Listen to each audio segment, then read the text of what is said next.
പത്തനംതിട്ട അടൂരിൽ പ്രായപൂർത്തിയാകാത്ത പെൺകുട്ടിയെ പീഡിപ്പിച്ച പ്രതിക്ക് കഠിന തടവും പിഴയും ശിക്ഷ.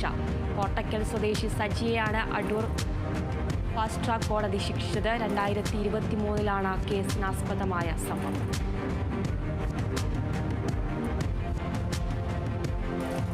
ഗ്രാം MDMA-യും 25 ഗ്രാം കഞ്ചാവുമായി യുവാവ് അറസ്റ്റിൽ.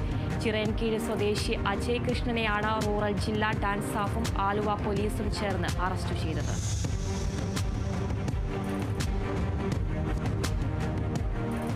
തൃശൂർ അഴീക്കോട് യന്ത്രത്തകരാർ മൂലം കടലിൽ കുടുങ്ങിയ 6 മത്സ്യത്തൊഴിലാളികളെ രക്ഷപ്പെടുത്തി ഫിഷറീസ് മറൈൻ എൻഫോഴ്സ്മെന്റ് റെസ്ക്യൂ സംഘം.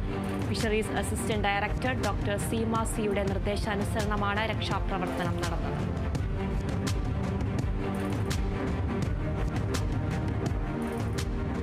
അയൽവാസികൾ തമ്മിലുള്ള തർക്കത്തെ തുടർന്ന് വളർത്തുനായയെ വെട്ടിക്കൊന്നു. തിരുവനന്തപുരം പാറശാല കോടങ്കര സ്വദേശി ബിജുവിന്റെ വീട്ടിലെ നായയാണ് അയൽവാസി അഖിൽ വെട്ടിക്കൊന്നത്.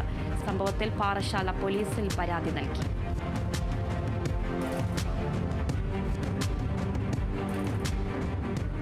പാലക്കാട് തൃത്താലയിൽ സമഗ്ര കാർഷിക വികസനത്തിനായി സംസ്ഥാന സർക്കാർ നടത്തുന്ന കൃഷി സമൃദ്ധി പദ്ധതിക്ക് തുടക്കമായി. സംസ്ഥാനതല ഉദ്ഘാടനം തൃത്താലയിൽ കൃഷിവകുപ്പ് മന്ത്രി പി പ്രസാദ് നിർവഹിച്ചു.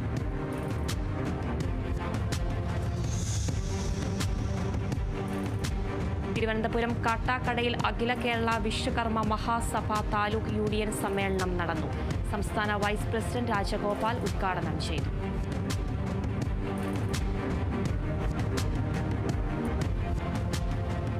പാലക്കാട് പട്ടാമ്പി നേർച്ചയുടെ നല്ല നടത്തിപ്പിനായി കേന്ദ്ര നേർച്ച ആഘോഷ കമ്മിറ്റിയുടെയും പോലീസിന്റെയും സംയുക്ത യോഗം ചേർന്നു.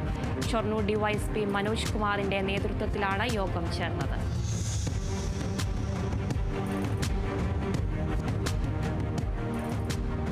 കൊല്ലത്ത് കേരള ഗവൺമെന്റ് റേഡിയോഗ്രാഫേഴ്സ് സംസ്ഥാന സമ്മേളനം നടന്നു. മന്ത്രി ജെ ചിഞ്ചുറാണി ഉദ്ഘാടനം ചെയ്തു.